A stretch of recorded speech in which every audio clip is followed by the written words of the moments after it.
Welcome, Lacey. Good.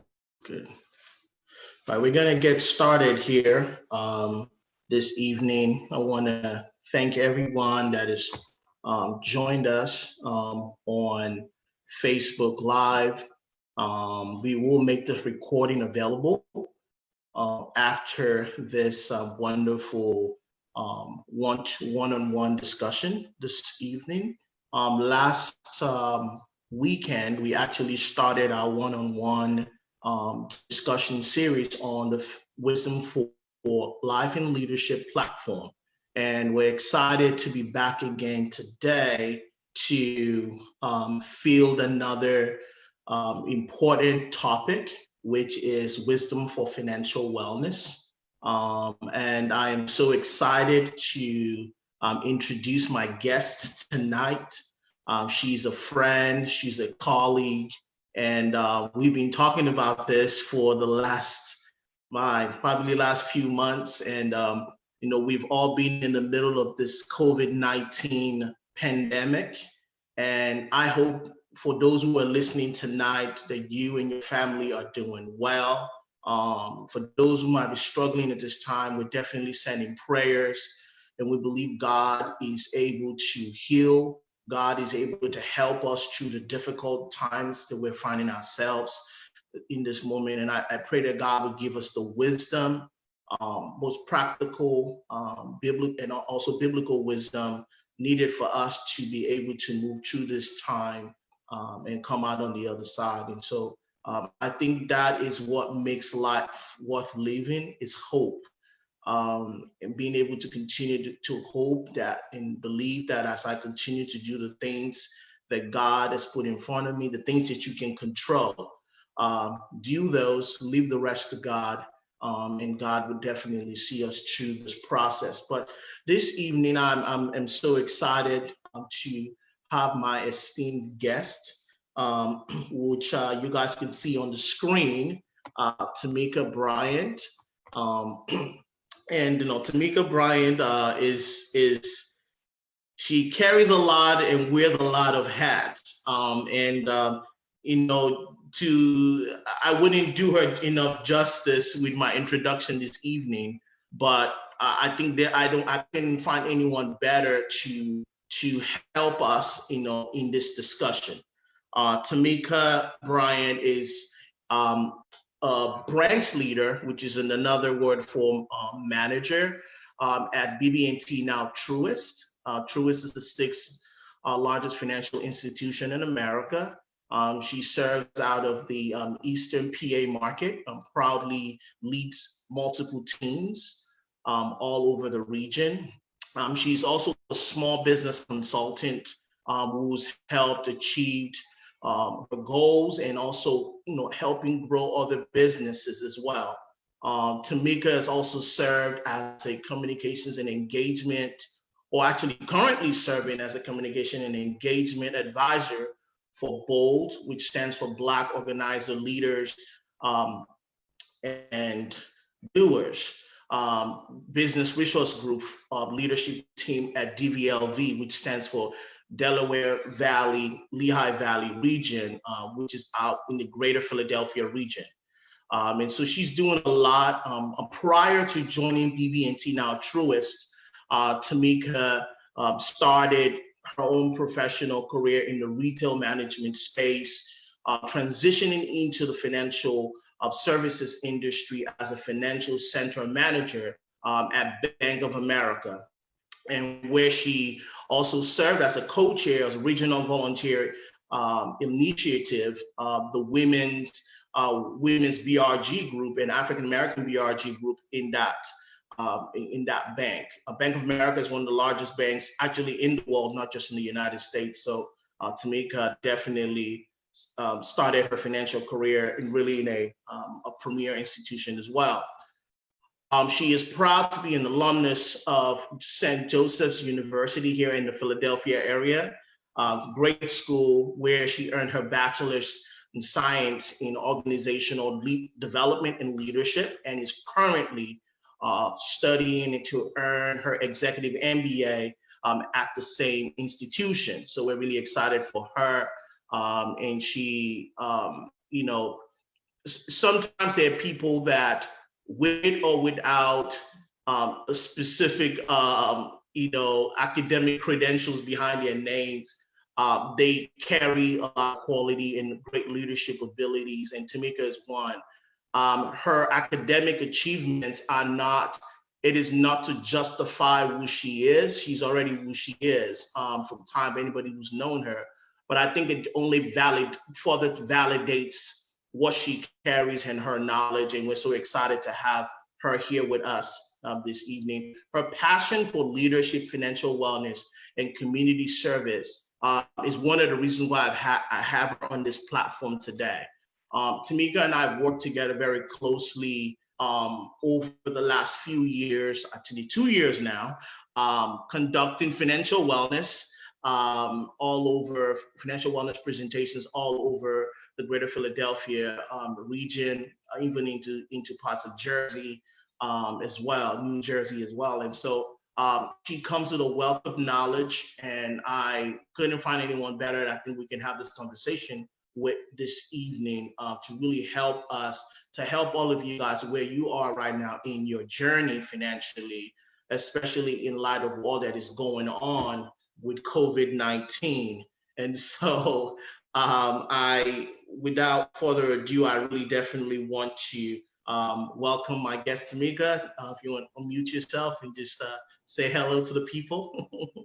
Thank you, Shay. I always enjoy how you tee me up. I think highly of you as well. I couldn't pick a better colleague and friend to go to market with. And I'm so happy that you invited me to be a part of your Wisdom for Life and Leadership discussion this evening. Thank you so much. All right. Thank you so much. It's wonderful to have you on and to really to hear from you.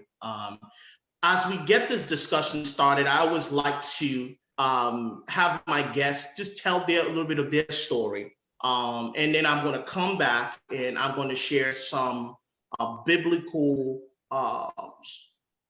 foundational thoughts around finances, just briefly, and then I'll turn it back over to Tameka to kind of help us answer some questions. So we do have some questions that we're going to field this evening. So take your pens, your pads, and take a lot of notes. Tameka is definitely a great teacher, and she's a woman of faith as well. So she'll definitely bring a lot to the table in this discussion. So Tameka, tell us a little bit about how you became a banker, and why you were so passionate about financial wellness. You have the floor. So I became a banker. The story is a little interesting. I was very well placed in my retail management career. I enjoyed what I did, but I didn't find it intellectually satisfying. But I was successful in it. And I actually was working for one of the largest retailers, Macy's. And I had a client who was a regional executive for Bank of America come in one day. And she asked one of my associates, could she speak to the manager? Usually that equates to some sort of complaint. As it turns out, it wasn't a complaint. She wanted to meet me. She wanted to know why my team seemed to function so well. She loved the client service that they provided and just wanted to meet me. And we started talking and, she said, you have to come work for me. And I said, well, what do you do? And she said, I'm a regional manager for Bank of America. And I said, you realize I work in retail, and at the time I didn't see how the skill set translated. Turns out if you're a leader in one industry, you could be a leader in another industry. It took a lot of soul searching and some prayer to make that decision, because it was jumping from something that I knew and was successful in, and and taking a pivot and doing something completely different from what I was already doing and had done for several years. I could not be more grateful that I took that leap of faith. It led to a much more intellectually fulfilling career, but more importantly, it led to a career where I feel like my soul fits what I do. Financial education is so very important. You know, when I started to educate myself once I came into the industry and realized how little I actually knew about money, realized that I was not conducting my finances in the correct way. I had a lot of credit card debt. And, you know, just kind of started to realize that my clients, my family members, friends, peers, they also were struggling with their finances. And so as I started to educate myself, I kind of caught the financial wellness bug and became passionate about educating others. And, you know, I grew up in a household where giving back to the community was already just intrinsic to our family. So it just kind of naturally aligned somewhere along the way. And I couldn't be more grateful that it did. Wow. That's amazing. It's kind of funny how our personal stories will create opportunities for us, right?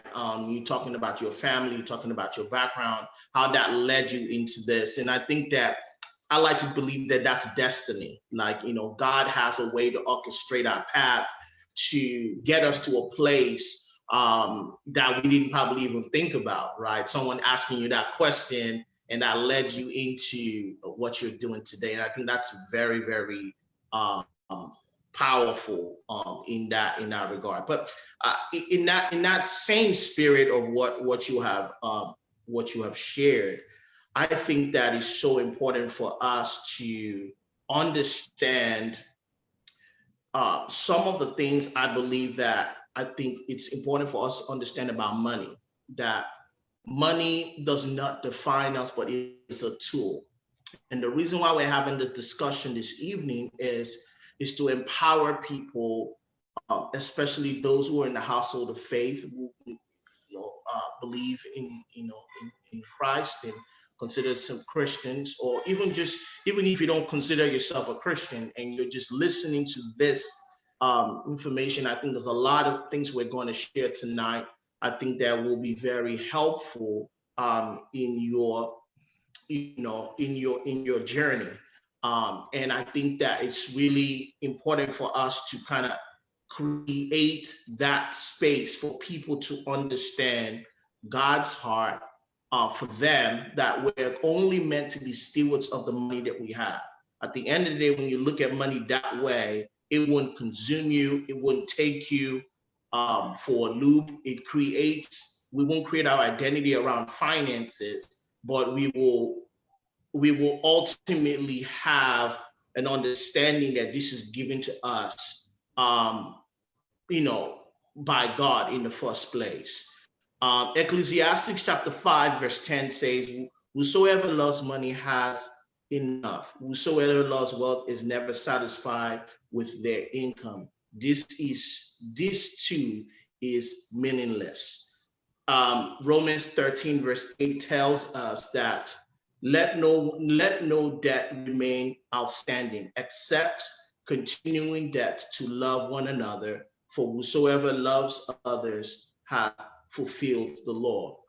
Scripture has, we're talking about, the Bible has a lot of important scriptures. What I just shared there with you is around debt management. I shared the scripture about how we're supposed, the first scripture of Ecclesiastes tells us a little bit about the importance of our relationship to wealth, our relationship to money, and how we're supposed to be looking at it.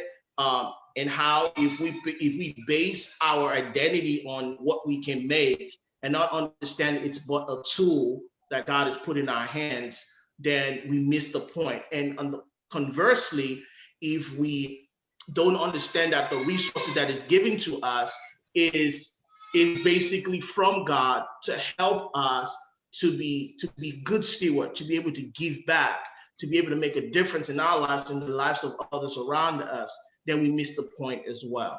And so it's really important for us to continue to think about these things as we move through this conversation this evening.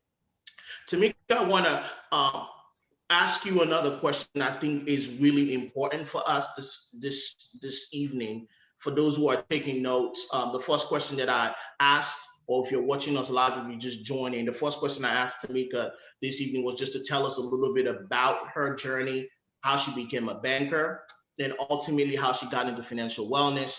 Tameka came from the retail world, and she came retail management, and she came into the banking space. And she's always been a leader where she's wherever she has gone, and to have that opportunity to kind of continue to make impact in people's lives going forward has been really, really a powerful thing. And so we're really happy to have her on the platform. Tameka, the follow-up question for you this evening is this. It says, what things should people or families consider when managing their personal finances, especially during this pandemic? So there's a lot of people out there, whether you're Christian, whether you're non-Christian, finances is tough for, finances are really, really tough for a lot of people right now around the world. We have listeners, I don't know if you know this, Tameka, we have listeners in Africa that listen to this. We have people in the UK that listen to this. And this is a universal truth right now. Things are hard for a lot of people around the world, not just in our cities in the United States, but around the world. What things can people begin to think about, especially during this time around your finances? Thanks. Shay, I couldn't agree more. Times are hard. I'm still in a client-facing role, so I have my finger on the pulse of how everyday people feel. Even my wealthy clients are feeling distressed. So I think one of the first things that I would say is savings continue to be important. I think it's too easy to say times are hard, and so I don't have the capacity to save any money. And I think it really needs to be, instead of just thinking that you can't save, is looking for ways to repurpose money, how to restructure that. What are some things that you can do differently? What are some things that you can cut back on? Do you need cable? If you do need cable, do you need all of the bells and whistles that come along with it? How many streaming services do you have? We've become very dependent on technology. Everyone wants the latest iPhone or the latest Android phone. If you have children yourself, you may want the designer brands. But in these times, it's really important, imperative even, that we take a secondary look at our budgets and think, maybe I don't need to spend this money today or on whatever X might be. I think you want to still continue to participate in your 401k, or if you have an IRA. Those things are to help you with your savings as in the future. So you don't want to just, pull out of that unless you absolutely have to. And then I think another thing that we talk about sometimes when we do financial wellness seminars too is, if you have a special skill that you can monetize, maybe you can even earn some additional income. But if you are going to do that, then again, repurposing that to save, not to just increase spending. I think we've become a very consumeristic society, and our tendency is to spend what we earn. And part of that is just accessibility. Years ago, got paid on a Friday, you weren't able to get any money out of the bank on Saturday or Sunday. Now you have debit cards, credit cards, easy access, DoorDash, Grubhub, Amazon. It's all just fast and easy to spend money. And so we have to be a little bit more thoughtful about budgeting, right? And so I would encourage anyone that's with us today, if you're not already budgeting, to please start doing it. You can do it on paper. There's apps out there that you can utilize, but you really want to take a hard line look at today, this month. How are you spending your money? And you might be alarmed at how much money you spend mindlessly. How often are you hitting up Wawa or Starbucks or, your local favorite restaurant? How often do you order takeout?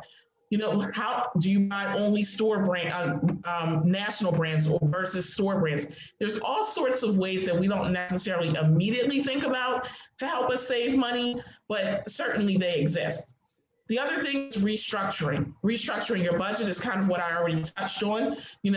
Maybe decreasing the amount of streaming services you have. If you have Netflix, Hulu, Disney, the list goes on and on.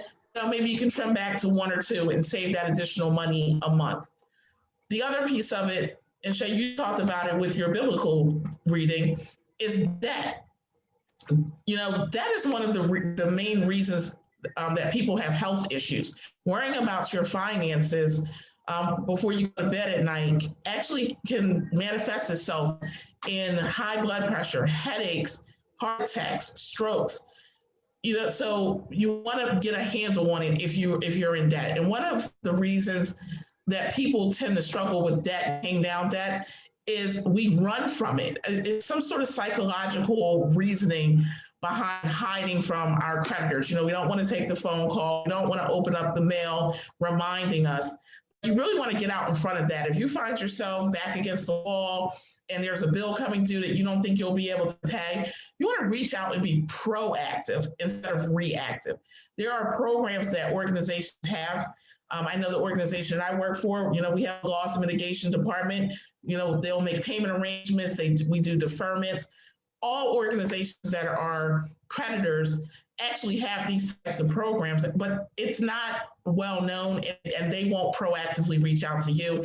You have to take that responsibility and look at your debt. And the other piece of it is just simply seeking help, looking for resources. I think sometimes there's a natural tendency to feel a little embarrassed if you can't pay a bill or you're behind on your bills, but you want to really try to mitigate being, if you're going to be late, and we've all done it, but you want to mitigate being that 30 days late, because that's when it really starts to have a negative impact on your credit. So those are my top things when it comes to how do you navigate through some difficult times.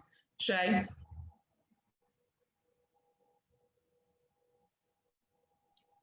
Thank you so much for that. That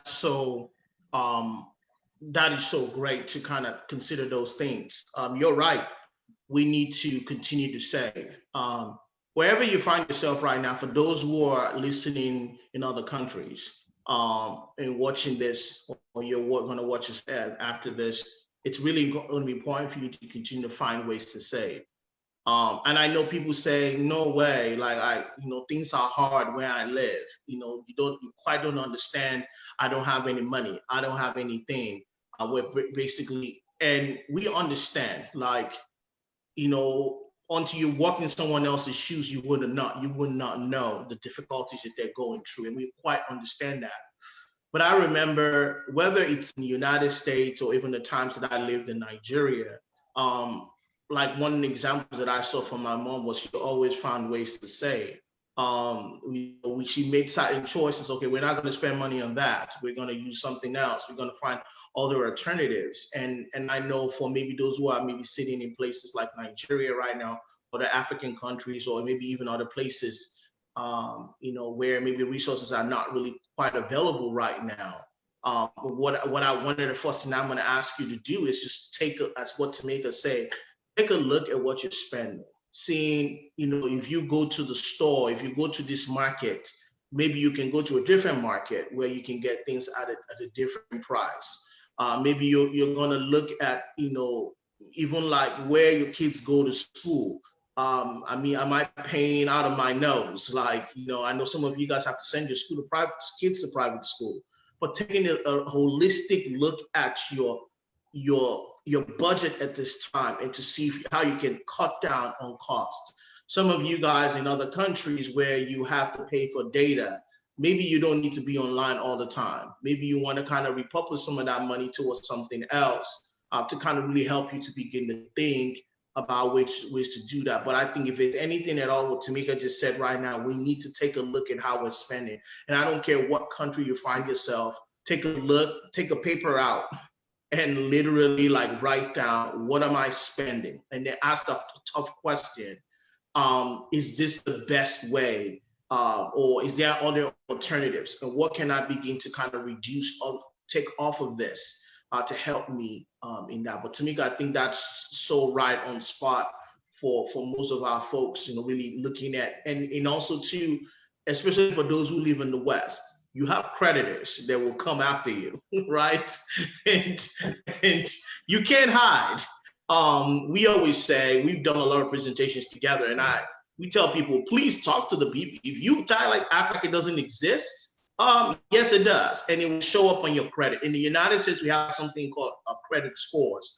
And that is going to impact you in ways you don't know. We live in a credit society in America and in the West generally. And so everything is judged, even the jobs you're able to get on your credit, how strong your credit score is, because it shows how responsible you are.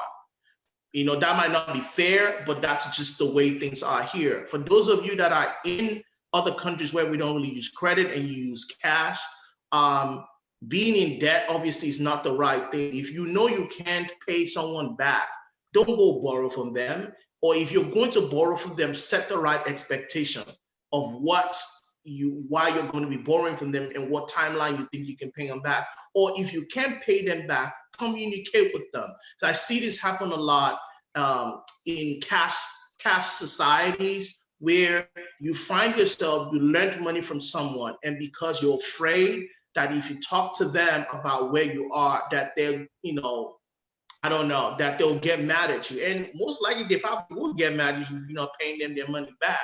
But the lack of communication, whether you're in a credit or cash society, is not it's a no-go. We need to communicate with whoever we owe money to, let them know where we are, because that ultimately would help stop the bleeding and even put you in a position to be able to borrow in the future from maybe someone else or that same source. Tameka, thank you so much for that. Is there any thoughts, any other thing you think we can add that think is very helpful for people to consider during this time?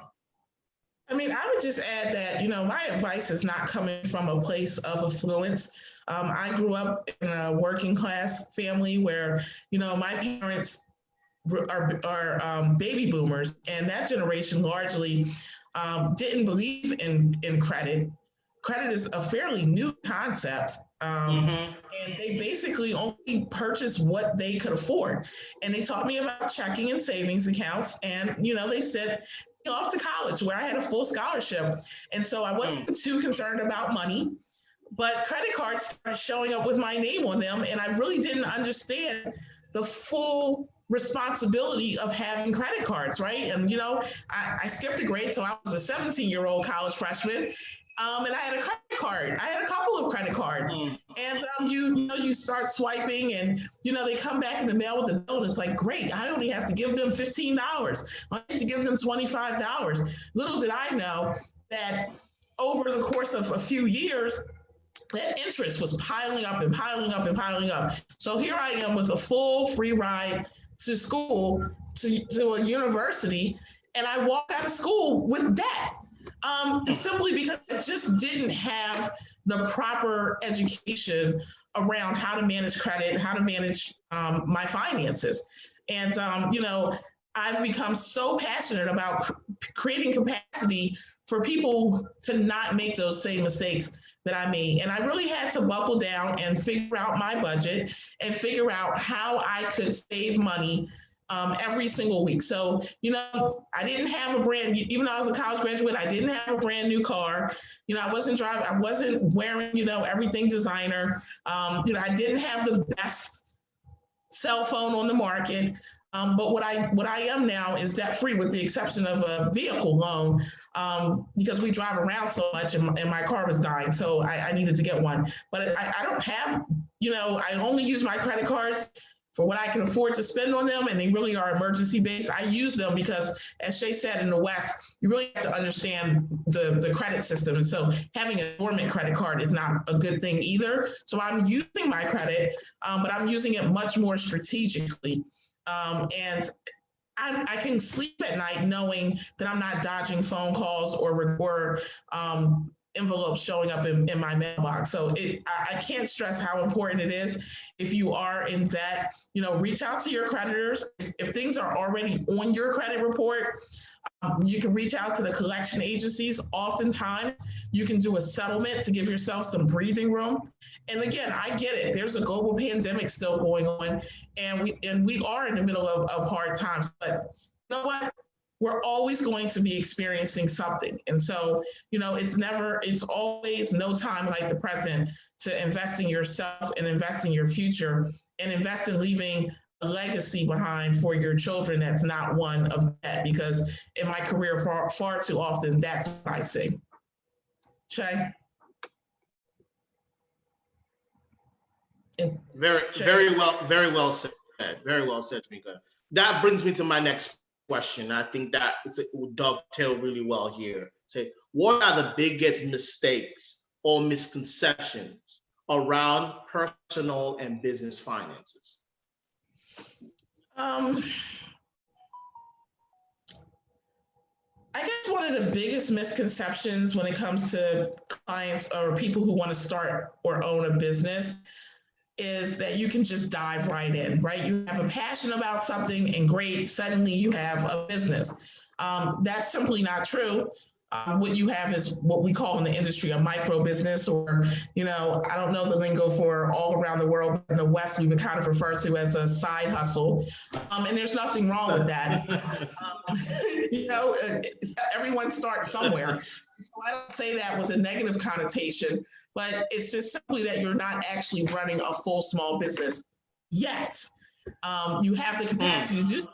I admire people who have the tenacity to take a passion and to monetize it and turn it into a small business. It's not easy. I can take a day off and still get paid because I have benefits. So for someone who is starting out, be aware of exactly what you're getting yourself into, right? It takes a lot of work. A lot of times people will say, well, I don't want to work for anyone else. You are still working for someone else when you own a business. Those people are simply called your clients. So I would say, making sure that you build a plan. There's all sorts of tools out there online. There's templates. Make sure you understand the competitive marketplace. Shay and I have a mutual client who she opened up a restaurant impeccably clean, food amazing. But within a few blocks of where she opened up her restaurant, there were 3 other restaurants serving very similar cuisine. And unfortunately, she wasn't able to sustain that restaurant, right? And so it's really about considering the competitive environment. If it's going to be a brick and mortar building, who else is in that industry? Who else is doing what you're doing? Are you prepared, right? So if you notice, we kind of started talking about personal finance. Your personal finance, when we talk about that word budgeting in the small business space, that translates to cash flow, right? And so if you're not doing well with managing your personal finances, I promise you will have major struggles with managing business finances. And so again, there's plenty of tools in the marketplace. You're in our industry. And Shay delivers this much better than I do, but I'll attempt it. We talk about having a partner, plan, and action, right? So when you're starting out your business, yes, you don't want to give away your idea because, you want to protect your interests, but you want to have someone that you trust, that you can bounce ideas off, that, find a mentor. There's organizations out there that have people that are retired in an industry that will that you're interested in starting a business, and they will mentor you. So having that trustworthy person, having a banker person. Far too often people treat the bank as just a transactional thing where you just, you make your deposits, withdrawals, maybe you get a loan, but you can really have a relationship with a banker who can help you from the very beginning of starting out a business relationship to growing it, all the way through to retirement or selling it. And so, and the other piece of it too is be willing to embrace technology. Sometimes, I have a book of business of clients, and some of them, they take great pride in telling them they're old school. And so just going back to the point of the pandemic. So here in the United States, we came up with the CARES Act, and under that was the Payroll Protection Program. And it was designed to help our small business owners who had to shut down. And the premise of how you got funding, without going into all the specifics, was you could apply for 2.5 times your monthly average payroll. But you had to have documentation showing what your monthly average payroll is. And far too often, there were clients who simply could not get access to the Paycheck Protection funds because they weren't keeping records. And so use technology to help you keep your records. if you still don't like record, technology, at least keep impeccable records. When you own a business, whether it's the IRS or the bank, if you're not keeping strong records, you're not going to be able to grow your business. You're not going to have access to finances through lending. If there is another shutdown, you're not going to be able to take advantage of what's out there. Anything that's government driven is always going to seek documentation. And then understanding and how to utilize credit. I touched on a little bit from the personal space, but business credit is important too. Understanding how a line of credit or business credit card or a term loan or an equipment loan, or even how the Small Business Administration works here in the United States, are all tools of the trade to help you to set up, grow, and maintain and have a thriving business. Shay? Thank you. Yeah, that is so right on for us to be able to take those things into consideration, embrace technology, be willing to have a financial partner, a plan in place, and be able to take that action. You're right. Passion is not enough when you're starting a business. No, it's not. That is why it's the foundation. Yeah. That is why majority of businesses will fail within the first year between the first and the third year of that business. And that's probably, I think the statistics like 70% or something like that of like businesses fail in that. And that is not only particular to the West, that's around the world, because people, whether it's passion, whether it's desperation, because like, hey, I just need a hustle that I need to do to make money. It doesn't matter. Please let it be something that you're not only passionate about, but you have the knowledge, you have the expertise. If you don't have the expertise, that you're getting the expertise, people around you to help you, to help that business be successful. Some business you might be passionate about, but it might not be the right business for you. And no matter how much you're like, hey, I think I could do this, like, no, you got passion for it, but you don't have the expertise to execute on that passion. And maybe that's not the right business you want to begin to throw money into. Businesses fail because multiple reasons. You're not doing your homework. You don't understand your industry. You don't understand your competition. All those things come into place. And what Tameka said, what one thing we preach, when I do this presentation, that she said, is that partner plan action. Do you have a financial partner? If you find yourself in the United States, you're in the United Kingdom, you're somewhere in Africa, South Africa, you're in Nigeria, somewhere in West Africa, it doesn't really matter where you are, or somewhere in Europe, you need a financial partner. You need someone who has the expertise to help you out. And it don't even have to be someone that you have to go begin to pay money to. Because I think when people hear the word financial partner, they think, oh my gosh, I need to have a professional that I'm paying. Now, there are levels of advice that you might need an actual advisor that's actually on retainer that you're paying to kind of advise you on specific things. But generally speaking, your banker, maybe even an accountant that you have, some of you in other countries, someone that you know in your world that is a professional around finance, they can give you solid advice. Don't just think because, hey, Uncle Joe or Auntie Bola told me that, hey, this is a good business for me to jump into because everybody's making money in it, that's a good idea. No, it's not a good idea. We see many people waste good resources that are given to them, capital that is so hard to come by in the first place, you throw it into a business that ends up failing. What Tameka was saying, you can even be great at what you do, but you've not done your market research. So you put a restaurant, a Caribbean restaurant next to another one. Like maybe that's not the best place for you to be able to do your homework, understand that, make sure you have the expertise in place, and you need a financial partner to help you do that. So finding that person to help you in that place is really important. Let me speak really quickly to ministries around this question. a lot of times, we see churches that are making financial decisions and they don't have experts in their church to help them make those decisions.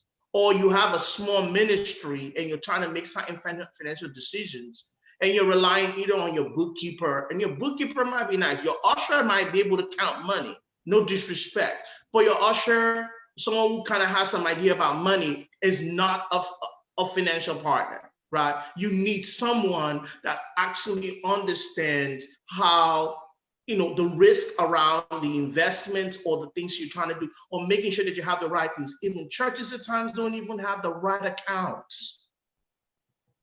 Tameka will talk about that a little bit at the end, but we don't even have the right setup to start up with. So how are we going to be in a position to be able to execute on the visions that God has placed in our hearts? We're not even organized properly. So you could preach to kingdom come, but if your finances is out of whack, guess what? Nobody's going to be able to do anything with you. Some of you guys are in ministry right now, even in other countries. Do you even have an account for your ministry or your church? You have a personal account. So let's say an organization comes from outside of your country and they want to give to you, and you give them your personal account, and that's fine, but it kind of looks shaped. It doesn't look integrity. Yeah, and it doesn't look professional. So those types of things are so critical. Set up an account. I heard a pastor in Nigeria said something recently, like, that they didn't even have a domicile account, which is kind of what we consider a savings account here, where they can have a money. And someone was asking them, hey, someone wants to wire money to your ministry, and he was like, we don't even have an account to do that.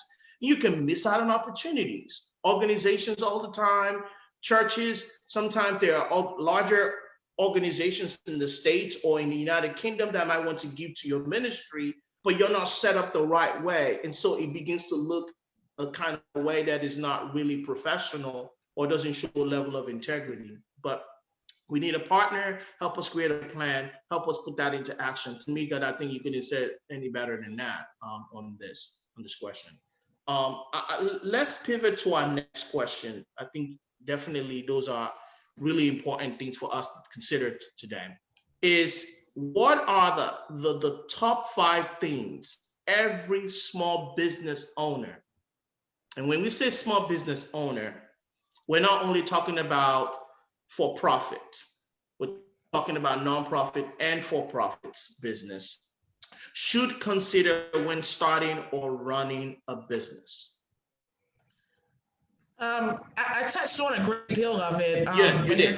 The first thing is, creating that plan, knowing what the competitive market is, knowing what if it's a nonprofit or a church, what is your ministry? What is your mission, your vision, your values, right? If you can't articulate those things, how can you understand how you're going to market? Who are you as an organization, right? What are you standing for? Whether it's profit or nonprofit, you need to be able to, have, sort of an elevator pitch, right? Seyi alluded to missing out on opportunities because you might not be set up right. If you don't have the capacity to say what your organization is trying to accomplish, how will you get clients? How will you get people to buy in to give you donations, right? So I would think that's one of the top ones.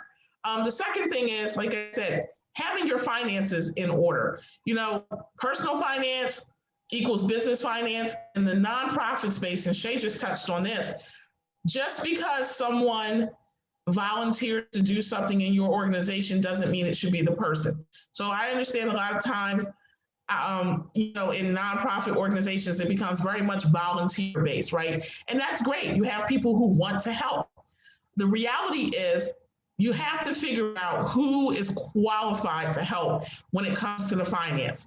If you're running a ministry or a church, a different type of nonprofit organization, but I want to touch on the ministries and the churches, because I've seen some things at work with a few churches that caused issues and caused the organization to get audited by the IRS.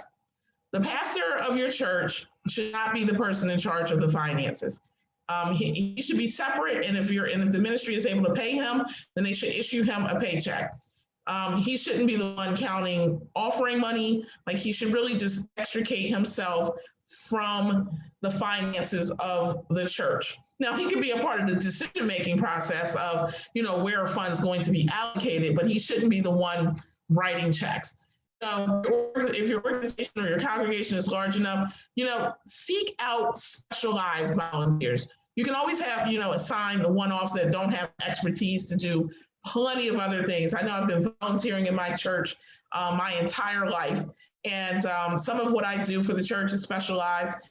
Some of it is just, picking something up and dropping something off, or, reading the announcements. It doesn't mean that you don't want people to be involved, but if it's involving money, you really need to have someone who functions as a bookkeeper or an accountant, or at least works in the business world in some capacity. Because if they don't understand how to keep your books, it'll be very difficult for your ministry or your church to grow. But on the back end, it can also pique the interest of the IRS, and audits are never fun. The other part of it is cash flow, cash flow for business, budgeting for your personal goods. Those need to come together, and you need to keep your business life separate from your personal life. Shay talked about someone that he knows having a ministry and didn't have an account, but he has a personal account. Not only does that seem to be shady from outsiders, when you go to do your taxes, it will be nearly impossible. I know we're all egotistical sometimes and we think we're going to remember everything. I promise you, you will not. I have a very good friend who runs a daycare here in the United States.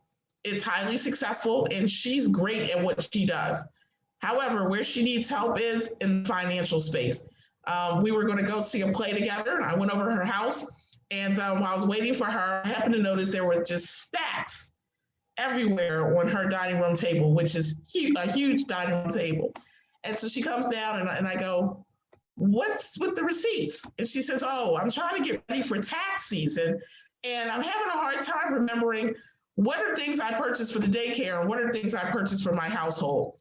And I just kind of held my head for a few minutes, and I said, I hope your tax person, doesn't lose their mind trying to figure out your taxes this year. And so we kind of had a little bit of banter about that, but I seriously consulted her to figure out how to better utilize technology. You can scan receipts, you can, you can itemize them, you can put them in different folders. Certainly it's not time efficient to, have a year's worth of receipts stacked up on your dining room table and hoping to figure out what bucket they belong in. And then again, like I said, understanding credit, even churches, I have churches that have business credit cards, that have lines of credit, they do camps, they do events, they do community outreach, and so sometimes they have to front money, and then when they take donations or fees back in, they pay themselves, but they have capital ready to utilize, and that's when you're really able to reach out and help other people, is when the organization that you're running is running well. You're not always just chasing after trying to figure out more money. What you're able to actually do is the work, which is what God put in your heart in the first place. So Shay, I'll turn that back over to you. Thank you. Thank you for that. I think that's a real robust response to that. Can you speak a little bit to credit? I think that's one of the things that I know is on some people's minds, a little bit about personal credit and business credit. I know we can take a whole session to talk about credit by itself, but I thought that it might serve the people well. If you speak a little bit about credit, what should people be thinking about when it comes to their personal credit and how it actually impacts your ability to secure business credit ultimately from financial institutions? Sure, I'll try to drill that down. So credit is a topic that's near and dear to our hearts. We do full financial wellness sessions that only focus on this. So, but I'll just give you some highlights. So first and foremost, it's highly important, especially in Western culture, to protect your credit score. So we have 3 agencies that create credit reports. Well, there's more. There's 3 main agencies, and it's Equifax, TransUnion, and Experian. And the way that they track your credit is based on your monthly payment, and it's based on your utilization. And so most people would say, I think I have good credit. I pay my bills on time. But that's not the only part of the equation. It's not just about paying your bills on time. It's also about how much of your available credit are you utilizing. We refer to that as, debt to credit. Credit utilization. We also look at your debt to income. How much debt do you have in correlation to the amount of income that you make? And if those numbers are over 30% for credit utilization, we usually look at 40 to 43% for debt to income for lending. You really want to, again, it all goes back to budgeting and paying down debt and trying to figure out where you can kind of, reduce the amount of debt that you have out there. Typically, credit cards have double-digit interest rates that run anywhere from 12 up into the high 20s. And so if you're carrying a balance of, even $1,000, you multiply that by $28 year over year, 28% year over year, you can really wind up in a significant amount of credit card debt, especially if you're only paying the minimum balances due. So, and that's my advice, never only pay the minimum balance due. You want to try to pay what you've spent, but if that's not a reality, even paying an additional $10 to $20 will pay your debt down quicker. In the business space, when clients come in and they want a business loan or a business credit card, they're expected to be the guarantor, right? Because a business is an organization. So an organization can't really have debt. It has to belong to a person. And so if you don't have strong personal credit, you're not going to be allowed to guarantor a business credit card, a business loan, a business term loan, a business equipment loan. You have to, they're not mutually exclusive. They're very much connected to one another. So you want to make sure that, again, you're making every effort to pay your bills, your creditors, before that 30-day late. I understand sometimes people are running late. You might be a day or 2 or even 15. That doesn't get reported to the credit agencies. You may get fees, so you want to try to avoid that when possible, but it won't impact your credit. It's that 30-day mark, and it's, and then the 60-day mark, the 90-day mark. You want to try to avoid getting those blemishes on your credit report because it all goes back. And one of the things that I also like to talk about when we do this seminar is one of my biggest frustrations is when I ask people about their credit score, they either say they don't know or they say they have bad credit. And they say it in a way that it means that it can't be fixed. So if you take any advice from me, if you haven't already checked your credit score, check your credit score.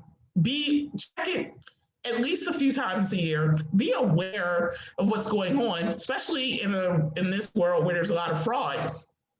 You can run into a situation where I had this happen to me. Someone with my very same name lived in an apartment complex in the same community, and she didn't pay a few bills that wound up on my credit report, and I didn't know until I went to go buy a car. And it took me a few months to get that resolved. So check your credit report.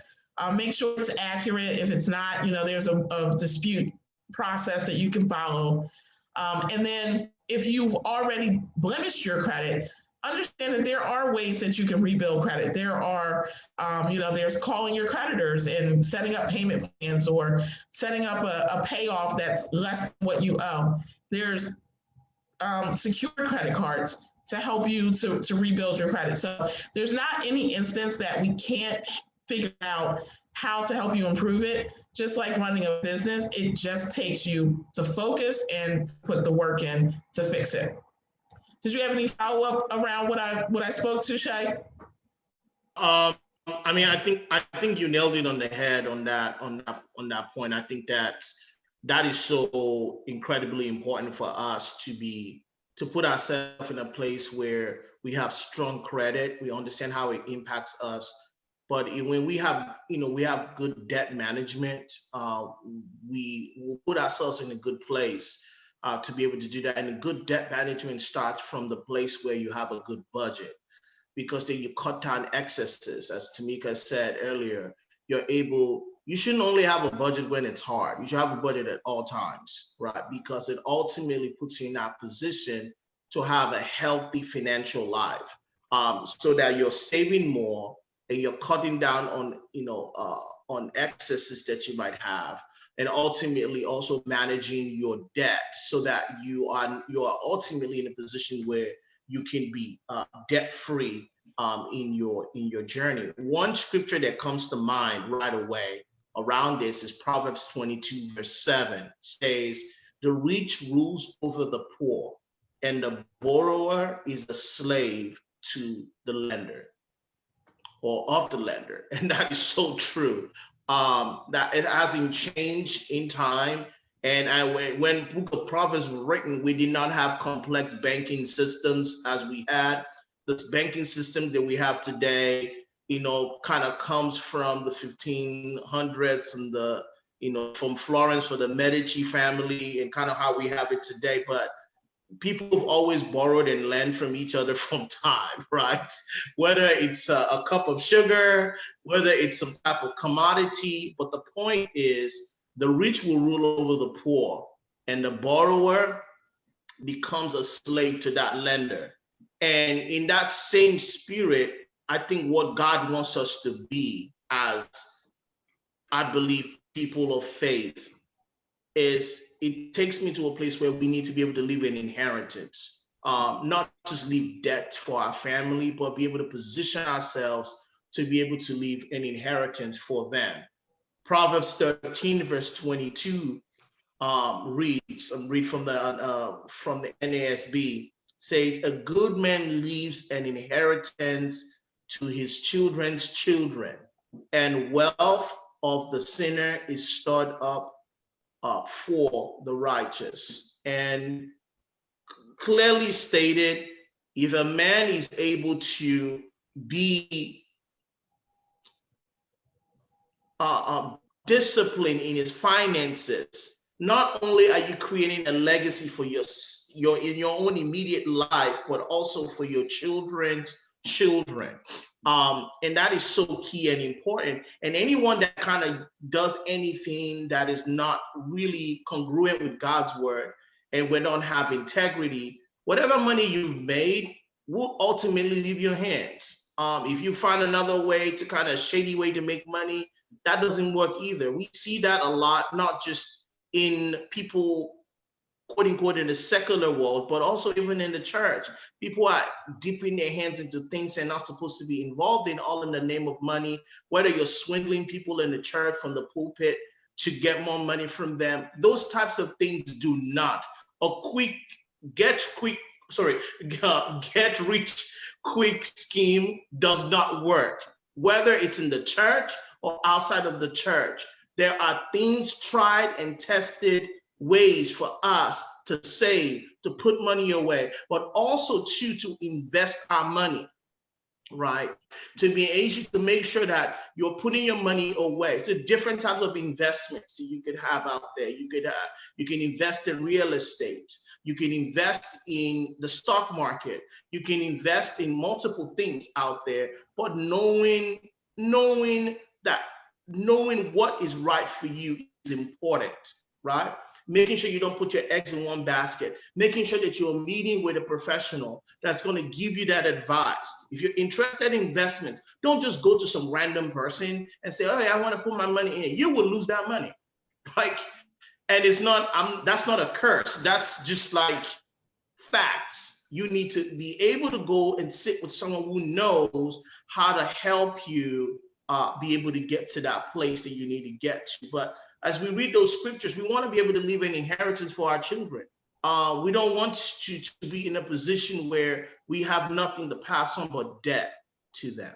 And God is giving, this is within us. This has nothing, at the end of the day, these types of things have nothing to do with God. You're not going to look at God and say, oh yeah, like you're the one that made me mismanage my money. That's on you to figure that out. So God wants us to see this also as a spiritual act, right? If you're creating your budget to save. Tameka talked about savings earlier. Make sure that your budget has a saving allocated. If you're going to be saving 10%, 20% of your income, please have that there and make sure it's there.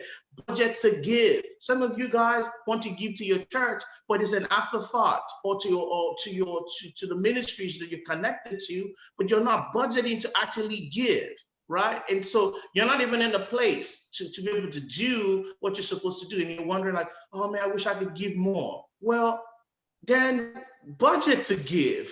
You can put yourself in a position where you actually can do that, and it doesn't become, you give, so you budget your values. Someone said that one time. What are your values? And hopefully your values reflect like what your budget should look like. And if you show me someone's budget, I can tell you what they value. Like where you're going to the most. Show me your budgets, and I'll tell you. Show me your transactions, actually, and I'll tell you what you value more. So we need to be able to kind of put it in that way. Tameka, there's one big question, and I was going to ask you, but to wrap up this time, I wanted us to talk a little bit about income creation, or how can we, especially during this time, how can we think creatively around creating income flow for ourselves to keep that cash flowing in our lives. We talk about cash flow, right? We talk about savings, but in this time when people are struggling, I want us to be able to talk about that. But before we do that, I want us to answer this question, and it maybe dovetails a little bit some of what you answered earlier, especially around nonprofits, how it is so important for them to be thinking about banking. During COVID-19 in the United States, Tameka mentioned this earlier, there was a relief package, if you would, that the government gave to businesses, especially small businesses. It numbered in the billions of dollars. And Tameka and myself, and for those of us who are in the banking world here, we were all involved in this. We call it the PPP loans, right? It's I think it's a paycheck protection plan or program. I think it's a program. It's called the PPP loan. It was a way the government was actually able to help small businesses to be able to pay their payroll so they don't fire people, right? Because they can't meet payroll because of COVID and businesses shut down. We found that a lot of people were not equipped to be able to take advantage of this stimulus package the government had available. A lot of those people were people that were ministries and churches. The paperwork was just not in place, just not organized the right way to be able to take advantage of that blessing, really in a way that could give a lifeline to a ministry or to a people in a church, and that was quite sad. We try helping a lot of churches and ministries, and sometimes we couldn't help them because they didn't meet the requirements that we needed. They were not paying themselves. They were not showing income for the people that work there. I mean, there's a lot of things. But Tameka, to my point is this really hurt me a lot during this pandemic to see churches and ministries suffer and not be able to take advantage of seemingly a lifeline that the government was throwing them, which in a way is a blessing from God. But if you're not positioned for that, you miss out on those blessings. What advice would you give to religious nonprofits or churches about banking? So I would say, going back to partner plan action, a nonprofit is still a business. The word nonprofit is a bit of a misnomer, right? It somehow sometimes gets considered like a under the umbrella of like a business, of a for-profit business, but they're equal. It's just that they have different purposes, and so they still need to run as a business. Now, nonprofits don't have people as guarantors, so the executive director doesn't necessarily have to worry about their personal finance, although they should for the purposes of themselves. However, what they need to worry about is still being able to show on paper that it's functioning as a business. There's all sorts of technology out there that can be utilized to keep the ledger. Again, like I alluded to earlier, finding that person within the church who understands business and finance, not just the person who collects the offering plate, unless of course they are also working in an industry where they understand finance. But being able to show on paper, and I have one church that actually did qualify, and I actually worked on their PPP loan, and they had impeccable records. They showed when the pastor was when the pastor was getting paid, when the other people in the church were getting paid. They had a couple of people who were 1099. They had those records, and they just kept every single month a great record of the inflow and outflow, otherwise known as the cash flow of the church. They documented their offerings. They had their bank statements. Your nonprofit needs to have a checking account that's titled the same way as your nonprofit. You can't have the Church of Christ, that people are writing checks to Church of Christ and they're going into the account of Tameka Bryant. That it doesn't work. You can't function like that. And again, because there's a lot of fraud out there, nonprofits can get on the radar of the IRS quite quickly when they're not running appropriately. So that space is a little nuanced. Again, there's mentors out there that can help in that space.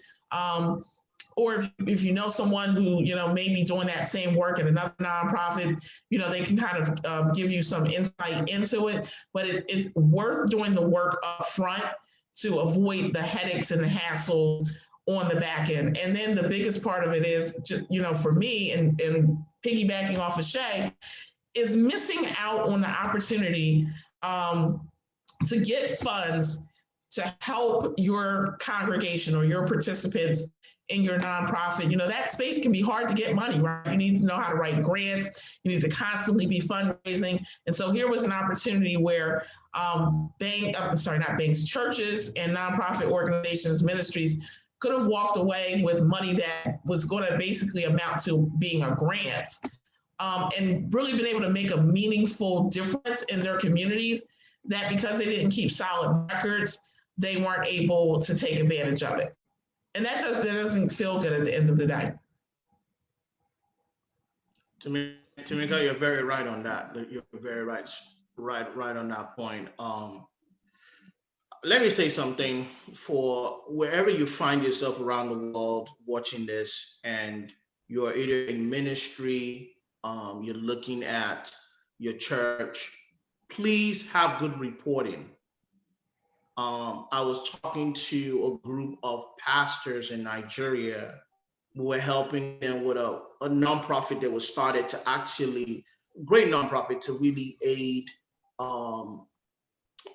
impoverished pastors and missionaries who didn't have much. Maybe some of them don't have any money for healthcare, even basics, rent, and things like that. And so this organization that was started called with my friend, just kind of helping them out. So I was helping, they brought me in, and this is a perfect example of thinking about how to create, when you create a nonprofit, and especially if you're trying to help people out financially, was like, how do we do this? And I was talking to this group of pastors, just the importance of good reporting. So they have, for that this foundation, they have 3 locations in Nigeria. They have a chapter in Lagos, they have a chapter in Jos in the north, and then in the capital city of Nigeria, Abuja. And their hopes was to be able to raise funds here in the United States as well. And I told them, I said, you got to have impeccable reporting, because first of all, people are already skeptical about religious organizations, one. you're also a foreign religious organization outside of the country, you gotta be able to show where every naira or dollar goes. And that's got to start from day one when you don't even have any money. Like, do you have the systems in place? You have the accounts. So what they did was, for that particular organization, they set it up to each region had its own account. And there was one centralized account for the headquarters of the organization. Now, then also had to have board of trustees that can make sure that what are the rules of engagement around donations that we receive. Then how is this money going to be dispensed to the regions, to the people it needs to go to, right?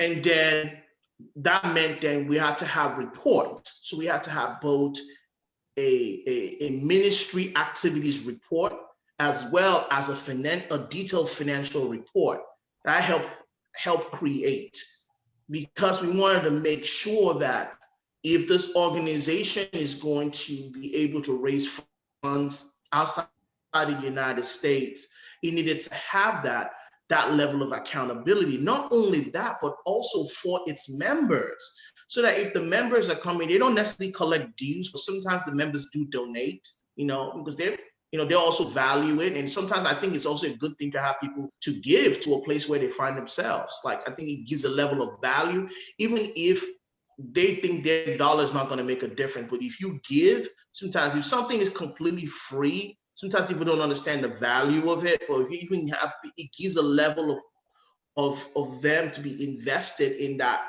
vision as well. So whatever money was coming in, you still want to be able to give that bill of accountability, and every month a report will be generated. So that's kind of how we find ourselves. Please have reports. I know in certain places, I find that here in the United States as well, Tameka talked about it, the money in the coffers of the church, it's not the pastor's money. I repeat that again.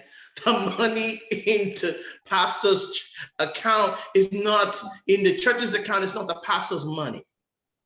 And whether you are in Nigeria, United Kingdom, or United States, please pay yourself. What do I mean by that?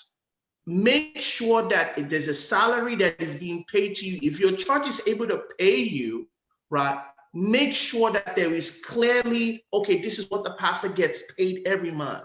And it goes there. It's not like, oh, whenever the pastor needs money, he dips into the coffers of the church, like he treats it like his own personal piggy bank. Now, we can't have that. So we had to have that place, because you're going to get in trouble. It doesn't work out. I don't care what country you find yourself. We need to be able to separate funds and be able to have those types of things and have that level of integrity in our ministries and things of that nature. If you are a smaller ministry and you don't have a large church, find someone who can be your treasurer. Somewhere you don't have to be the one signing the checks, as Tameka said earlier. You want to stand above Fred. You don't want anybody coming for you and looking at you sideways. Use the money that is given to you for what you said it's going to be used for, right? Those things sound basics.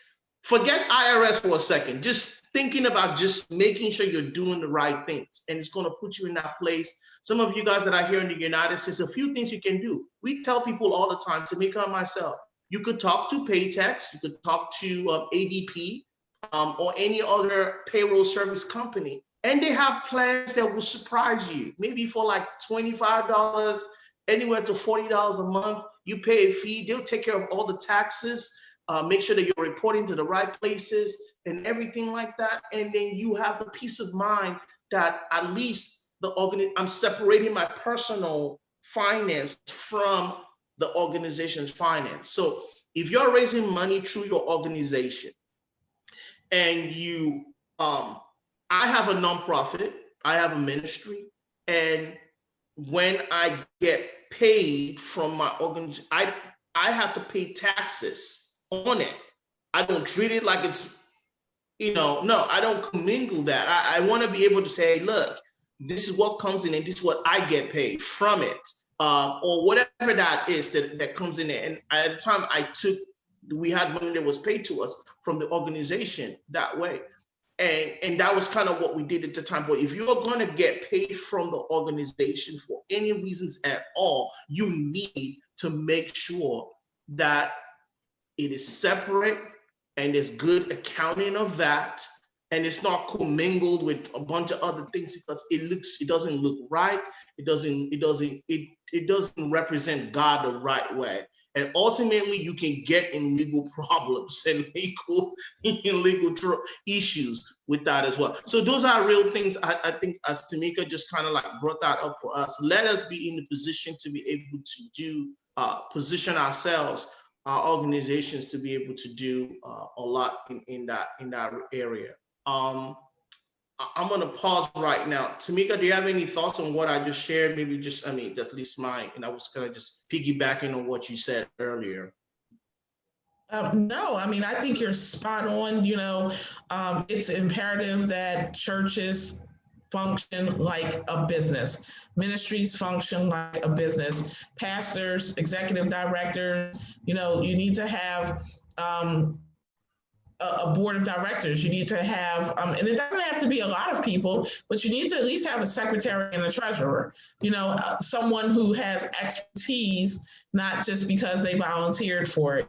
And then limiting access, right? So like Shay and I both have said, the pastor shouldn't be able to just kind of say, hey, give me some money or I'm going to take some money.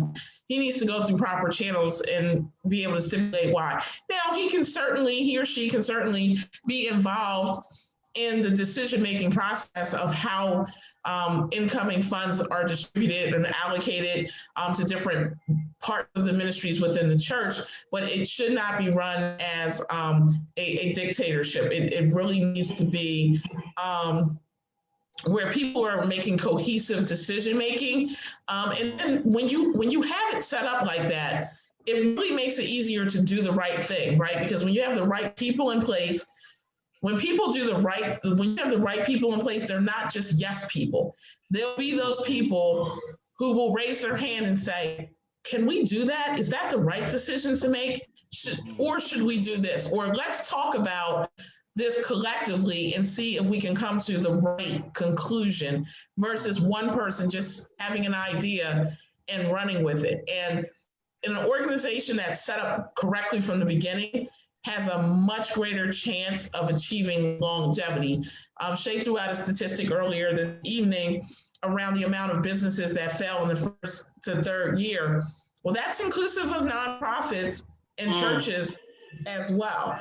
I know the Bible says where one or more are gathered in his name, I will be in the midst, but that doesn't mean that you're actually running a church. So you have a prayer group, which is also awesome. Church or those are two different things, right? Keeping records. So, that's of great importance.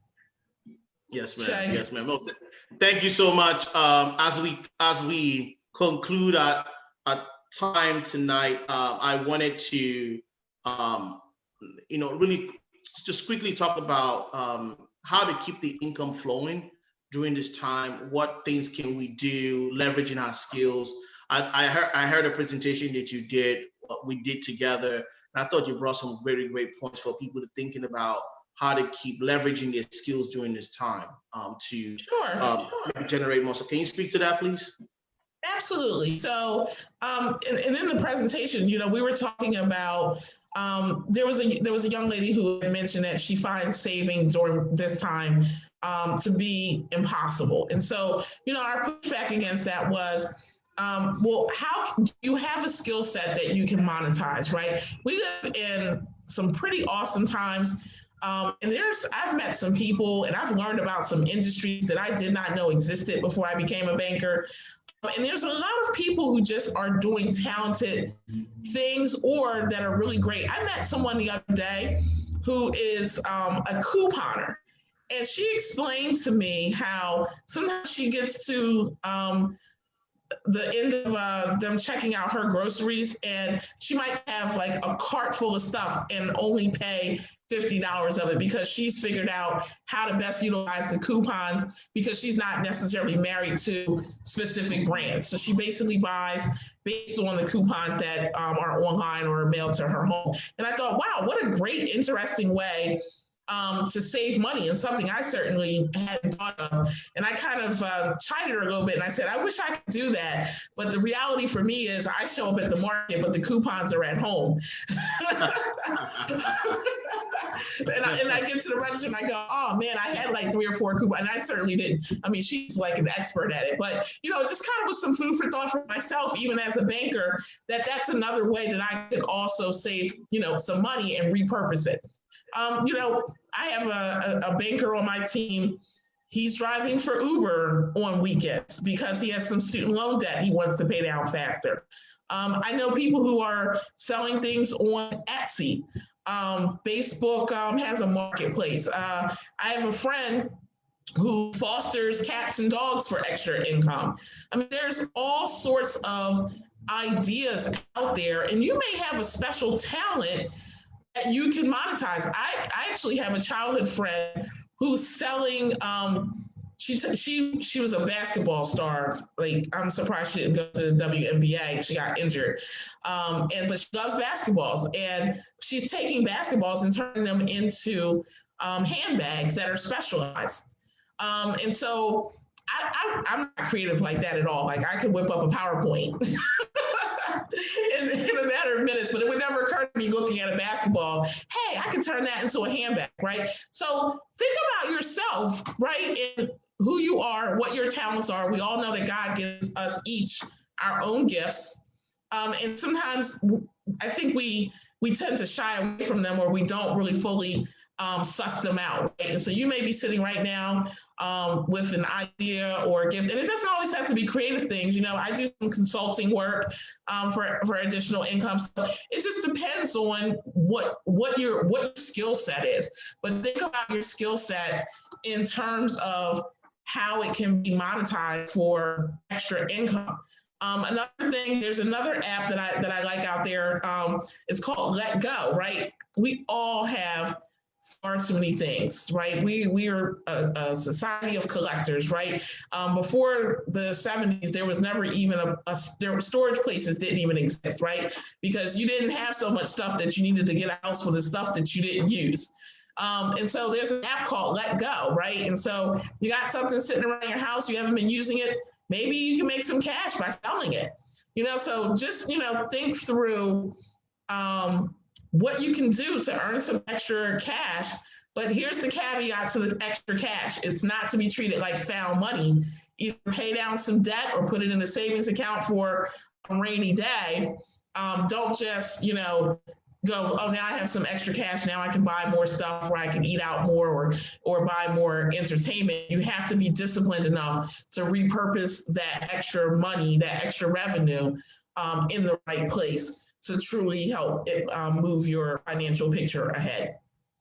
Shay, I hope that touched on what you were thinking. Yeah, you're right. I mean, you're right on. That's some really great tips. For some of us, what Tameka just said is to think about what skills you have right now, what gifts God is giving to you, what can you leverage. You find yourself, you pray, ask God, what do you want me to do? How do you want me to go about this? Maybe you do need to pay down some debt. Maybe you're looking to generate extra income for bills that you have for your family. Maybe, maybe there's loss of income, right? Some people are furloughed right now, right? They're not making the same amount of money they were making. Some of you guys are finding yourself in some other countries, like you're not even being paid. Maybe in churches, maybe tithes and offerings haven't come in, so you can't pay, pastors can't get paid, or whatever the situation might be. Thinking about what skills do I have? What can I leverage in this time to help me? And so sometimes there are sites, like there's a site called Fiverr, where you can, and I'll put that in the chat as well. And Tameka, if you can put the credit report, I think is creditreport.com website for credit in the chat as well. But Fiverr is a great website, and that people can actually loan their skills. The concept of Fiverr was for $5 you could find someone that can do something for you. Obviously, some certain things are more expensive than $5. But you think about it in other countries, maybe you have some experience in like in film production, or maybe you could do like editing, maybe you could do graphic designs, maybe you can thank you for that. Maybe you could do maybe you could do stuff around technical writing. Sometimes people are looking for editors. Maybe you're very good at editing things, and you have a good eye for that. You're a good speller. You're a good writer. There's opportunities out there for you to be able to do some stuff. So there's some opportunities you can begin to look at, to even just leverage your skills. Period. And during this time, looking at social media, what can I begin to use? How can I use WhatsApp? And some of you guys in some other countries, how can I use WhatsApp to let people know what I am doing? And sometimes you want to be able to create content that people can look at, that can draw interest to what you're doing already. Sometimes you could do a small video that maybe explains, maybe you're a person that is really like you're big into counseling. Maybe you can help give something, maybe a 30-second to 30-minute, a 30-second, a minute long, like advice of the day around, therapy or counseling or whatever that might be. Maybe your passion is in, marriages. Maybe your passion is in technology. Maybe your passion is in, you name it, right?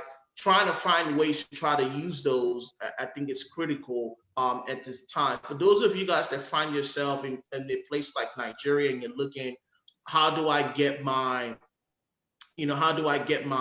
organization or my ministry be seen? You definitely got to be on social media. You got to be able to use social media and be smart how you use it. I think I see people sometimes posting so much stuff, so much content, and people don't even know how to follow you and what you're doing. Using that to gain, for people to see. Don't only use Facebook as a post board for your events only. Use it to also educate. Use it to challenge people. Use it to speak to people and do so types of things, opportunities. And then in this time, God, you never know who gets to see what you're doing that can be of impact to them and could give you an opportunity and opening there. So using things like that, some of you guys have videos, thinking about on YouTube, finding ways maybe to monetize your videos. Like, when you get your subscription base to a level, you might have a lot of followers on Facebook. All right, people, or you have friends on Facebook. Let them know you have a YouTube page and post your videos there, for instance, and get your subscription base up. If you get to 1,000, you can begin to monetize your subscribers. And this is why we call this platform Wisdom for Life and Leadership. Sometimes advice and wisdom is not only uber spiritual advice; it's practical, to the point. Looking at what you have and making the best out of that. It is like, there's a story of Prophet Elisha was, met the Shunammite woman that had only, or the woman that had just some flour and some oil at home. And he said, just bring your stuff out. And he blessed what she had, and it multiplied. Or even the story of the 5 loaves and, fishes, and the way Jesus was able to pray and multiply what the young man had to feed 5,000 people, right? And God would only take what we have, right, and multiply it. But we have to be in the place to be able to leverage and not be afraid to do that. And so as you're looking at what can I do with what I have, what opportunities, a lot of you guys that are finding yourself in another country, you look for opportunities that are things you can leverage, social media, things that are online. You have your phone, right? Like, what business can I do using my phone, right? And your ecosystem. Like, do the research, find out what it is. And if you're starting something, don't go do a business that has too much overhead to start up with, especially for those micro businesses that you're trying to start on the side. start small, but make sure you're structured the right way, right? From the beginning, and build from there, so that that micro business can actually become a small business. If you're just looking at it just as a side hustle to, to do, you're not necessarily trying to create a business out of it to just generate income, then make sure that you do your research, make sure that it is something that you're not spending so much money to start and the return of investment is not even worth it at all. In Nigeria, some of you guys need to look into agriculture. Like, there's a lot of opportunity within the agricultural sector. Some churches, you might have land. Maybe think about farming that land. Maybe you might find yourself in a place, what Tameka said earlier, maybe you have ability to do crafts. Get on Etsy, put your stuff out there. You might have an opportunity there. Maybe you're more technical, get on Fiverr or similar websites and give and use what you have. And I think that's part of the things that I think God wants us to begin to think outside the box and leverage our skill sets that we have to really to help people in where they are and stuff like that. I found myself some years ago when I think it was crazy. Sometimes you don't understand the value of what you have. A church came up to me and asked me, said, "Will you consult for us?" I'm like, consult? Like what? Now you have to understand, I've been in the nonprofit world for a little bit of time, especially in the church world. And I've done a lot of stuff with like youth groups and like young adults and campus ministry people. And the church came to me and said, "Will you consult for us? We'll pay you to do it. Like, you don't have to join our church, but we want to help. Whatever you have, something you can help us." So I was able to sit with them and help them strategically. As I did that, and I was like, man, I can actually consult for church and religious organizations and other groups as well. And I begin to do that. Now, I realized that there was a market for my skill that I had, right? And so don't underestimate your skills and see how you can definitely use it. But Tameka, I think you definitely brought up a good point on the things that you said. But I don't know if there's any questions tonight. I know that we have a lot. We're going to do another watch party on Facebook to kind of have people watch this again. But you've given us a lot of food for thought tonight, a lot of great nuggets, a lot of things for us to be thinking about. I don't know if there's anyone has any questions really quickly before we close this time out. I know we've been asking you a bunch of questions, Tameka, so thank you for that. It's my pleasure. Thank you. Any questions, you can drop that in the chat for me really quickly, and we'll definitely go from there. I have a quick question that I wanted to ask, a question that was just posed, and I wanted to ask Tameka. What would you say to someone that is about to retire or thinking about retiring in the next maybe 10 to 20 years? What should they be doing around their retirement? The very first thing that they should be doing is partnering with a professional. Far too often, people just kind of haphazardly retire. They just decide, I'm done with this, or they had an age in mind.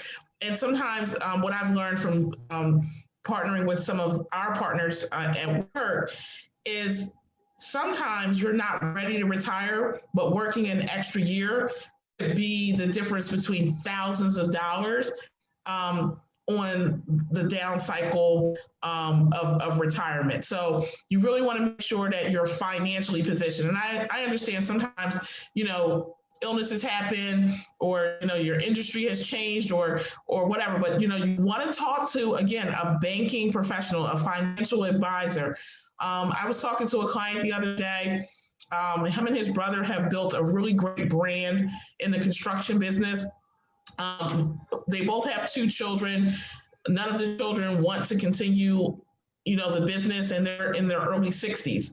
And so when I said, what's the plan as you start thinking about retirement? They said they'll just shut the business down. And so we had a whole conversation about, well, your book of business, not just you, is what makes up your business. Your clientele makes up your business. So I would say, partner with somebody and figure out what your business is worth, because the flip side of that is having clients who are retiring and overvaluing their business that they're walking away from. Now that's for the small business owner. Now, if you have a W-2 position, hopefully throughout your career, you've been participating in 401k, IRAs, maybe some market, in the stock market or real estate holdings. But before you write that last letter and dance off into the sunset, and we say congratulations to that, and a career well lived. However, don't wait until the year you want to retire to start talking about retirement. It should be you're stepping down a ladder, right? And so there's there's a tool that we use, and it's really like a life cycle, right? It's like, from birth to 18, you basically belong to your parents. You kind of start your early career and middle career, and you start, kind of coming down the other side of the curve, thinking about, retirement and into, your senior years. And so you want to kind of step down into retirement in that same way. So if somebody is, 50, 55 years old, and if you've been with a company for a long time, I know our organization, we have the rule of 60, which simply means between your years worked and your age, if you equal 60, you qualify for retirement. Well, for some of our well-tenured people, we work for a pretty cool organization with a lot of well-tenured people. They would probably be retired, in their early 50s. Well, that's a little early to just, I kind of joke around with my clients who moved to Florida, and we refer to Florida, as the waiting room for heaven, right? So it's like, well, what is your act? Because sometimes people retire so early that they're not ready to just do nothing, right? And so figuring out if you have an act 2 in mind, how will you finance that, right? And so when you start having that R word in the back of your mind, that it's time to talk to someone or multiple people that can give you insight. Have you saved enough? Do you have the proper insurances in place? People are living longer than any other time in history. Sadly, a part of that longevity sometimes is people can be sick for longer periods of time. So do you have the financial stability for yourself or a spouse if one of you could get sick? There's insurances around that, right? So you need to talk to, in this case, many times a licensed professional who can walk you through different scenarios of what your expectations are. And then, and notice I say walk you through different scenarios, not sell you products, right? You want to find that right partner who will sit with you and ask you, what are your goals? If you sit with someone and they pull out packets and start trying to tell you what one costs over another, that's not the right person to sit with. You want to sit with someone who asks you about you. What are your goals, hopes, dreams? What is the legacy you hope to leave behind, right? That's another piece of it. We don't want to leave behind debt for the next generation and then, stymie their ability to thrive in life. Far too often, that's the legacy we pass down. So that big R, question mark, has a lot of thought into it, and because the reality is, and I know I'm talking to more than just Westerners, the reality is more often than not, Social Security is not enough. And so you want to make sure that there's other financial income that can help you. The point of retirement is to sustain the lifestyle that you've become accustomed to after you stop working every day. And if you can't do that, then what was the point in working so hard for so long? Shay?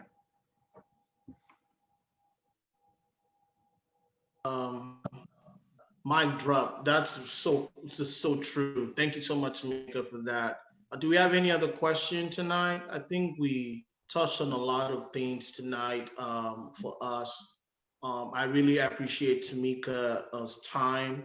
She has been extremely insightful for us. She has brought a lot of practical wisdom to the front, for us to consider. And as we close out today, I think it's just so important for us to understand that all that we have, all that God has given to us, it's so that we can continue to be a good steward of it.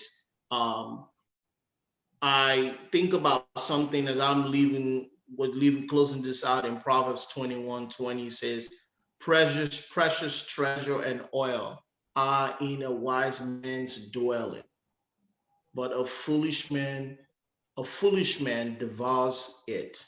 A foolish man basically consumes all the treasures and the resources that they have. And we don't want to be like that. We want to be those that are good stewards of what's been given to us, whether in our business, whether it's in our life. You heard what Tameka said today. Your personal finances link into your business finance. Make no mistake about it. If you can't manage your personal finance, you're sure not going to be able to manage your business finance or your church finance for that matter, because you're not going to really understand how to do that the right way. So we have to build the right disciplines, and God would help us to be able to do that, to be intentional, to get the knowledge that we need. Partner, plan, action. Sit with someone that can help you create the plan that you need, where you're trying to go. Even if you don't have the money yet, still sit with someone that can help you imagine what you want to accomplish. And then you'll begin to see how when we put that out there, God begins to see us serious, because it's the power of intention. We have the level of intention, we'll have the attentiveness that is needed, right, to continue to want to carry that out, to see that. Because if you want to retire at the same age, some of you guys want to retire and be able to kind of do ministry full time, right? You got to do the things right now to be able to help you do that. Some of you guys want to be able to have kids and grandchildren, you want to be able to leave. Maybe you didn't have any legacy, financial legacy left for you, but you want to be able to do that for them. It's what the choices that you make today is going to set you up for that. Some of us are in a place where we want to just be able to live out our values, what God has put on the inside of us. But things are hard financially. Understand, pray, take the actions that God is putting in front of you. Don't over spiritualize process. Sometimes we want to do that. Do the things that God has put in front of you. Be faithful in those things, and learn. Continue to be a lifelong learner. Read books, around investments, around money. Read articles, read things. Figure out what's going on. If you find yourself in an industry, be an expert about your industry. Learn about it. Know the trends that are going on in it. To know to how to continue to grow in that place and go in that space. If you're in the church world or in the ministry world, there are things going on right now, even around the world, where people are being taught how to take the funds, the money that they have, to make sure that the money is able to grow the money that you have for your organization, so that you can help more people out and to look for the opportunities and the programs that are out there. But God is our supplier, God is our provider. We know that, but we got to do our part as well. I want to thank you all again for being here for Wisdom for Life and Leadership platform, one-on-one series, discussion series.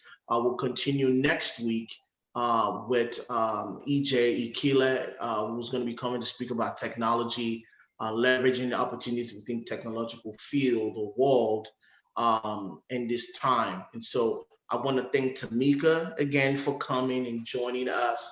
Tameka, would you do us a favor? If anybody wants to get in contact with you, what's the best way for them to get in contact with you? And you can put that in the chat as well. Yeah, usually by email, because I run around a lot. Grad school's got me pretty busy, but I'm always available to talk to someone.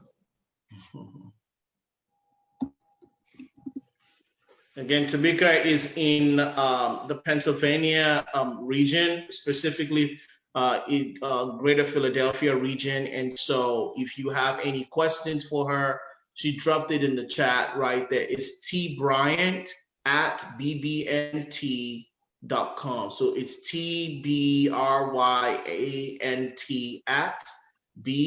boy, and the word and, ANDT. .com. That's her email address, and she'll be willing to be of help She's always very helpful in giving her knowledge and insight.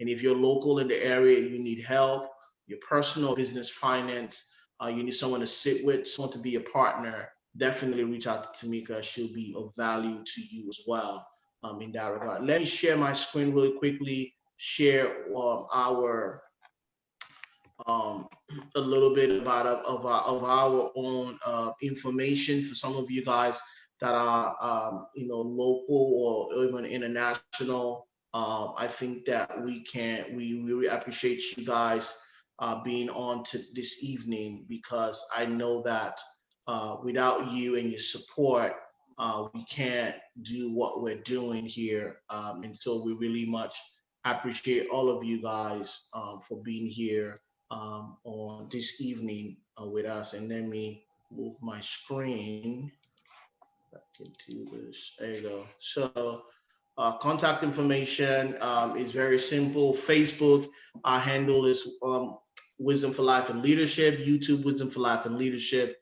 IG, Wisdom for Life and Leadership. And our email address is wisdomforlifeandleadership@gmail.com. I don't have that on the screen, but again, it's very simple. Wisdom for Life and Leadership @gmail.com. It's an easy way for us to get in contact with us. Again, my name is Seyi, and I am your host. Continue to be here, and we'll see you guys again. Thank you so much. Thank you, Tameka. We appreciate you so much for being on here with us. Thank you for all this, gotten a chance to watch this time. And I know it's going to change a lot of people's lives. And we'll definitely be willing to share those testimonials with you. Thank you. Good night. Thank you for having me. Have a good night, everyone. All right. Bye now.